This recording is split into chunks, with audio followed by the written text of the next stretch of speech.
enquanto você assiste a este vídeo, a guerra entre a Rússia e a Ucrânia continua e ninguém sabe quando e como terminará. Mais e mais soldados russos são enviados toda semana para a frente de batalha dessa guerra que, futuramente, com certeza estará nos livros da história. E hoje já assusta por conta das ameaças de Vladimir Putin quanto à possibilidade de um conflito nuclear. Mas como as coisas chegaram a esse ponto? Por que a Rússia decidiu invadir a Ucrânia e começar uma guerra que está a poucos meses de completar um ano? Abordaremos tudo isso neste vídeo e sanaremos essas dúvidas. Então pode ir se acomodando aí onde você estiver e vem comigo. Aliás, se você gosta de vídeos sobre geopolítica, história e conflitos de relevância mundial, já vai se inscrevendo no canal e deixando seu like para não perder nada. Estou sem palavras para agradecer o carinho de vocês. Muitos têm me ajudado com o simples ato de clicar logo abaixo em inscrever-se e no joinha. Muito obrigado, viu? Então curta e se inscreva você também para que cada vez mais pessoas estejam aqui com a gente. Feitos os devidos agradecimentos e considerações iniciais, tratemos agora mesmo da guerra entre a Rússia e a Ucrânia que fez você se interessar por esse vídeo. Capítulo 1. O avanço da OTAN no leste europeu foi demais para a Rússia. Vejam bem, precisamos contextualizar as coisas para entendermos de verdade o descontentamento russo e o avanço das suas tropas militares na Ucrânia. Após o fim da Segunda Guerra Mundial, dois países foram tidos como superpotências e principais vencedores: Estados Unidos da América e União Soviética, que hoje conhecemos melhor como Rússia. Porém, a União Soviética, que já tinha um território gigantesco, possuía um projeto expansionista que poderia acabar anexando boa parte do restante da Europa, ou ela toda. E quem vocês acham que não estava nem um pouco contente com tudo isso? Sim, os Estados Unidos, maior rival da União Soviética e seu inimigo no que ficou conhecido no mundo como Guerra Fria, que durou de 1947 a 1991. Reparem no problema. Os Estados Unidos está localizado na América do Norte, enquanto que a União Soviética se estendia da Europa até a Ásia, de forma que, pela proximidade territorial dos soviéticos com os outros países europeus, os estadunidenses tinham receio de terem a sua influência fragilizada e sobrepujada pela União Soviética na Europa. E para países competindo pela hegemonia global, como faziam os Estados Unidos e a União Soviética, ter a Europa na sua zona de influência era ter tudo. Dessa forma, no ano de 1949, os estadunidenses tiveram uma ideia. Eles propuseram uma aliança militar entre os países da América do Norte e países da Europa Ocidental. Tal aliança existe até hoje e é conhecida como OTAN, Organização do Tratado do Atlântico Norte. Com o avanço expansionista da União Soviética sobre a Europa, não era só os Estados Unidos que estavam com medo. Países europeus compartilhavam do receio de serem atacados pelos soviéticos. A União Soviética era uma superpotência militar, de maneira que existiria pouco que cada país europeu poderia fazer isoladamente para se defenderem. Assim, a aliança de países europeus com os Estados Unidos era do mais crucial interesse de todos os envolvidos. Isso porque, quando foi criada lá em 1949, a OTAN objetivava inibir o avanço do bloco socialista no continente europeu, fazendo frente à União Soviética e a seus aliados da Europa Oriental. Isto é, a OTAN propôs uma ajuda militar colaborativa a todos os países membros.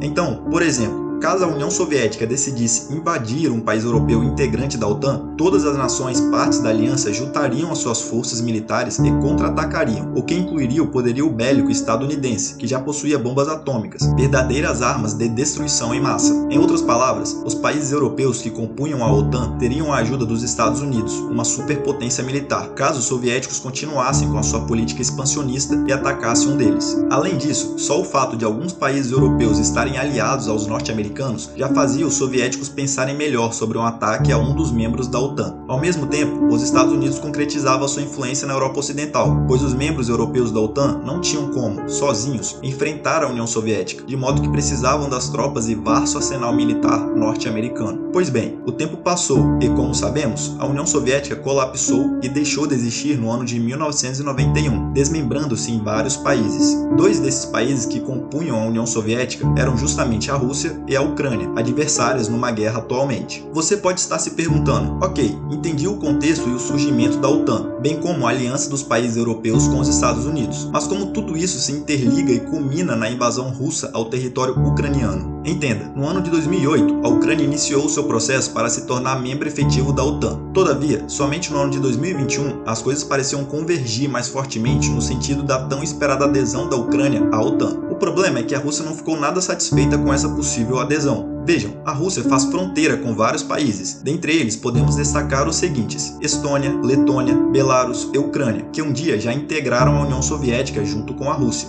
Entretanto, dos países fronteiriços citados, apenas Belarus e Ucrânia ainda não se juntaram à OTAN. Como dito anteriormente, a OTAN tem o objetivo de garantir a liberdade e a segurança dos seus membros por meios políticos e militares. Assim, o ataque a qualquer um dos membros integrantes da organização é um ataque a todos os membros da organização e respondido militarmente por todos eles. Esse avanço da OTAN sobre o leste europeu reduz a influência da Rússia na região, além de deixá-la cercada de inimigos em potencial. Pior ainda, cercada de inimigos em potencial nos limites das suas fronteiras. Ou seja, em caso de futuros conflitos, esses países podem acabar sendo usados como bases nucleares avançadas pelos países da OTAN. Se já é extremamente complexo que qualquer país do mundo se defenda de ataques comuns ou nucleares feitos à distância, qual você acha que seriam as consequências de um bombardeio à Rússia iniciado a poucos quilômetros do seu território, de países fronteiriços integrantes da OTAN e municiados por esta mesma organização? Pois é, trata-se de uma situação muito delicada. Ainda em 1º de dezembro de 2021, antes de invadir a Ucrânia, o presidente russo, Vladimir Putin, fez um discurso em que exigiu garantias legais de que a aliança da OTAN não se expandiria para o leste e que a aliança militar não posicionaria armas perto da fronteira com a Rússia. Ao mesmo tempo que fazia isso, Putin posicionou dezenas de milhares de militares russos na fronteira com a Ucrânia. Uma atitude bem clara de que a Rússia não quer a expansão da OTAN, que é liderada pelos Estados Unidos, para o leste europeu. Como as coisas são, não é? No passado, eram os Estados Unidos quem tinha medo do avanço expansionista soviético, mas agora é a Rússia quem tem medo do irrefreável avanço norte-americano na figura da OTAN. Os Estados Unidos conseguiu perpetuar a sua influência na Europa e diminuir o da Rússia. Enquanto fazia isso, ainda tornou os países integrantes da OTAN dependentes do poderio bélico da organização, de forma que ninguém quer sair da aliança. Muito pelo contrário, a briga é para ver quem entra. Portanto, a perda da influência da Rússia no leste europeu, bem como a integração militar da OTAN com países fronteiriços aos russos, trouxe receio e medo à Rússia, que ainda hoje é uma grande adversária militar dos Estados Unidos, visto o seu descomunal e inigualável arsenal bélico nuclear, uma herança da extinta União Soviética. Ora, mas será que a Rússia não poderia ter tentado impedir a efetivação da Ucrânia como membro oficial da OTAN por meios diplomáticos e não violentos? Vamos lá, falemos disso agora mesmo. Capítulo 2. Todos têm a sua parcela de culpa na guerra da Ucrânia. Comecemos dizendo que, atualmente, a Ucrânia não é um país integrante da OTAN, e a importância desse fato é muito grande para a guerra que está acontecendo. Como eu expliquei para você, o ataque a qualquer um dos membros integrantes da organização é um ataque a todos os membros da organização, e respondido militarmente por todos eles. Essa é a grande vantagem de fazer parte da OTAN: segurança. Afinal, qual país estaria disposto a invadir uma nação membro da OTAN, que é uma organização composta de superpotências bélicas e militares como Estados Unidos, França, Alemanha, Itália e Reino Unido? E estes são só exemplos. A OTAN já conta com 30 países membros, localizados, quase em sua totalidade, na Europa. Perceba, eu não estou dizendo que ninguém nunca atacará um país membro da OTAN por medo de represália que virá conjuntamente da aliança militar a qual ele faz parte. No entanto, convenhamos que fazer parte da maior aliança militar do mundo inteiro deixa o seu inimigo, no mínimo, hesitante e com receio de tentar até mesmo o menor movimento de ataque. Esse é o X da questão aqui. A Ucrânia não foi aceita como membro da OTAN, de forma que está sozinha no conflito. Sim, é verdade que a OTAN e a União Europeia fornecem algum reforço armamentício e econômico para a Ucrânia, mas nada comparado a uma resposta conjunta que seria possível caso a Ucrânia fosse integrante da aliança militar.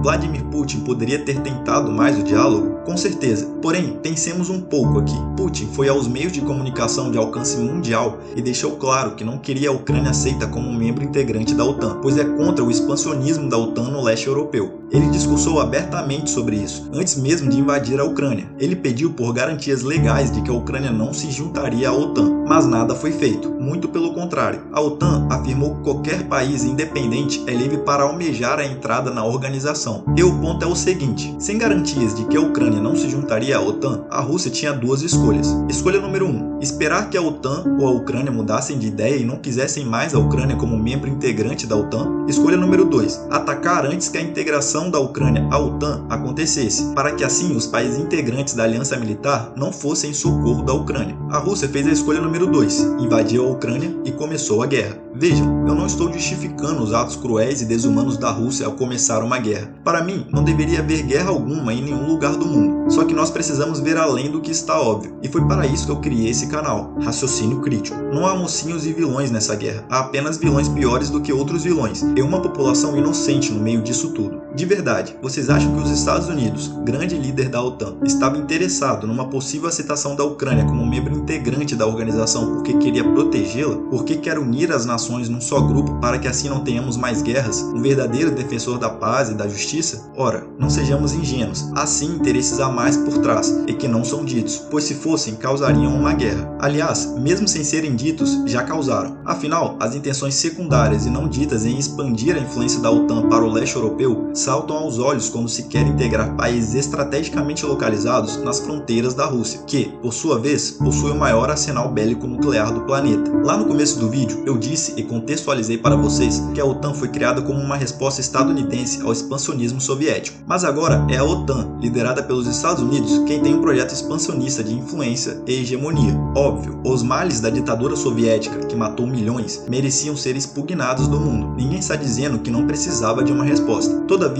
uma vez que os Estados Unidos conseguiu a influência necessária na Europa para fazer frente à União Soviética e ela entrou em colapso, a OTAN não só foi mantida, mas teve mais e mais membros europeus adicionados. Eu enxergo que a Guerra Fria persiste até hoje, pois, apesar do fim da União Soviética, Estados Unidos e Rússia ainda guerreiam nos bastidores pela hegemonia. A diferença é que agora os Estados Unidos está na frente e soube maquiar as suas reais intenções com a criação e utilização de organismos internacionais, como a OTAN. Claro, a OTAN não retira a autoridade nem entra em combate armado para expandir a sua hegemonia, mas faz algo que muitas vezes não é falado: retira a influência e mina as chances de defesa dos países que estão na sua linha geográfica de expansão. Agora, deixo uma pergunta para que vocês reflitam: o que é mais poderoso do que a influência e a hegemonia no mundo globalizado de hoje? No fim, a guerra entre Rússia e a Ucrânia tem vários culpados, começando com a Rússia, mas alcançando também a OTAN, liderada pelos Estados Unidos. E no meio de tudo isso, fica o povo ucraniano inocente, que não merece estar passando por aquilo que é a morte da esperança, a guerra. Vidas se vão, os interesses permanecem. Outro dia na história da humanidade. É isso, galera. Esse foi o vídeo de hoje. Agradeço por terem assistido até aqui e, se gostaram, deixem o seu like, comentem, compartilhem e cliquem logo abaixo em inscrever-se para que eu me motive em trazer mais conteúdo para vocês. Temos vídeo novo toda segunda-feira e todo sábado, às 10 horas da manhã. Então se inscreva para ser notificado e não perder nada. Fiquem bem e até o próximo.